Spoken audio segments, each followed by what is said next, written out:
తునిలో గురుకుల పాఠశాలలో 8వ తరగతి చదువుతున్న బాలికని నారాయణరావు అనే వ్యక్తి బయటికి తీసుకువెళ్లి హంసవరపు తోటలో అత్యాచారం చేసే ప్రయత్నం చేశాడు. అక్కడ స్థానికులు అది గమనించి ఎందుకు ఇలా ఈ పాపం తీసుకుని వచ్చారని అడిగితే కలబొల్లి మాటలు చెప్పి తప్పించుకునే ప్రయత్నం కూడా చేశాడు.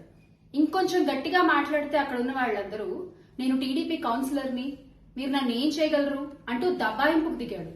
అంటే కూటమి నేతలైతే తప్పు ఒప్పైపోతుందా? కూటమి నేతలైతే ఆడపిల్లలపై అత్యాచారాలు చేయొచ్చా యథేచ్ఛగా? కూటమి నేతలైతే మీ ఇష్టం వచ్చినట్టు ప్రవర్తిస్తారా మహిళలతో రాష్ట్రంలో? కళ్ళబొల్లి హామీలు ఇచ్చి మహిళలకి మేము రక్షణ కల్పిస్తాము అంటూ నోటికొచ్చిన అబద్ధపు మాటలన్నీ మాట్లాడి అధికారంలోకి వచ్చిన ఈ రోజు కూటమి నేతలు ఎందుకు రాష్ట్రంలో ఇంత జరుగుతున్నా నోరు మెదపరసలు? ప్రతిరోజు ఏదో ఒక మూల ఏదో ఒక మహిళపై ఏదో ఒక అత్యాచారం జరుగుతూనే ఉంది. ఈ రోజు తుని సంఘటన కూటమి ప్రభుత్వానికి ఒక మాయని మచ్చ అన్న విషయం గుర్తుపెట్టుకోవాలి మీరందరూ కూడా. అరే, ఒక మైనర్ బాలిక 8వ తరగతి చదువుతున్న అమ్మాయి, ఆ అమ్మాయికి మీరు కలబోలు మాటలు చెప్పి మీకు ఏం చేద్దామని అసలు ఏమనుకుంటున్నారు మీరు? ఇలాంటి నేరస్తులందరికీ చేతులిచ్చి గొడుగు పట్టి రహదారులు వేస్తున్నారు ఈ రోజున కూటమి అధికారులందరూ కూడా. ఇదే మా వైసీపీ ప్రభుత్వంలో అయితే నేరస్తులందరూ జైల్లో ఉండేవారు. కానీ ఈ రోజున కూటమి ప్రభుత్వంలో మంచి వాళ్ళు జైలుకి వెళ్తున్నారు, ఇలాంటి నేరస్తులందరూ బయట యథేచ్ఛగా తిరుగుతున్నారు. అందుకే ఈ రోజున స్వర్ణాంధ్రప్రదేశ్ కాస్త అత్యాచారాంధ్రప్రదేశ్ అయింది. మీరేగా చెప్తారు స్వర్ణాంధ్రప్రదేశ్ అని. ఇదేనా స్వర్ణాంధ్రప్రదేశ్ అంటే? ఆ బాలిక ఏడుపు కూటమి అధికారులకు కనబడదా? ఈ మహిళల బాధ కూటమి చెవులకు వినపడదా?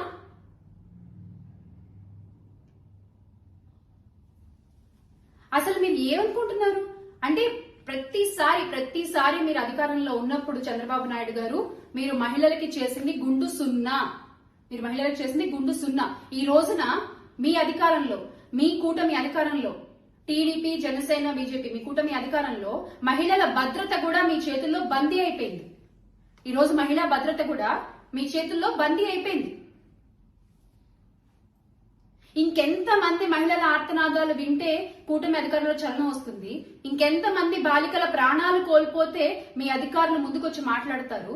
ఇంకెంతమంది బాలికలపై అత్యాచారాలు జరిగితే మీ కూటమి నేతలు ముందుకొచ్చి ప్రశ్నిస్తారు? ప్రశ్నిస్తాం అన్న పెద్ద మనిషి ఏమో సినిమా షూటింగ్లు చేసుకుంటూ ప్రమోషన్లు చేసుకుంటూ బిజీగా ఉన్నారు. మొన్న ఉప్పాడులో 100 రోజులు టైం ఇవ్వండి అని అడిగినట్టు బాలికల అత్యాచారాలపై కూడా ఇంకా టైం ఇవ్వండి అని అడుగుతారా? ఇంకెంత టైం కావాలి మీకు? సంవత్సరంన్నర, దగ్గర 18 నెలలు అయిపోయింది. ఇంకెంత టైం కావాలి మీకు? మీరు అధికారంలోకి వచ్చిన దగ్గర నుంచి జరుగుతున్నదే ఇది. మహిళల రక్షణ కోసం మీరు ఏం చేశారు? నేరస్తుల్ని మీరు ఎలా శిక్షించారు? ఈ రోజున పోలీసులకి కనీసం నేరస్తుల్ని అరెస్ట్ చేసే స్వతంత్రం కూడా లేదు. ఎందుకంటే వాళ్ళంతా అలయన్స్ లో ఉన్నారు కాబట్టి వాళ్ళు అరెస్ట్ చేయలేరు. పాపం వాళ్ళు కూడా వీళ్ళ కొమ్ము కాయాల్సిన పరిస్థితి ఏర్పడింది ఈ రోజున రాష్ట్రంలో.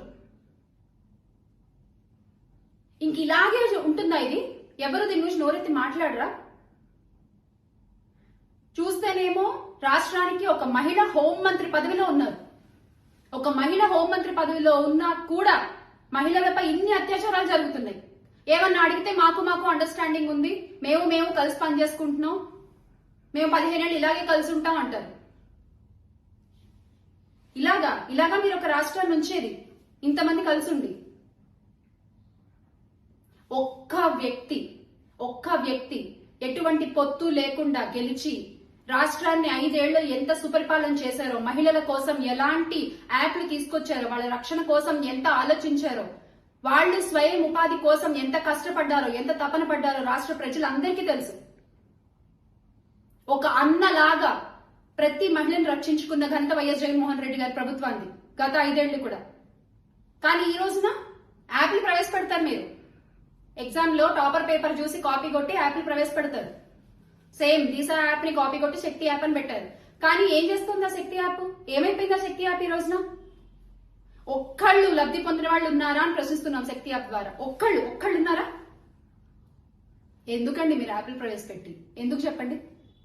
ప్రతిరోజు వయసుతో సంబంధం లేకుండా మహిళలు ఇబ్బంది పడుతున్నప్పుడు, మహిళలపై అత్యాచారాలు జరుగుతున్నప్పుడు ఇంతమంది మహిళలు కన్నీరు కారుస్తున్నప్పుడు మీరు ఎన్ని యాప్లు ప్రవేశపెట్టి ఎందుకు?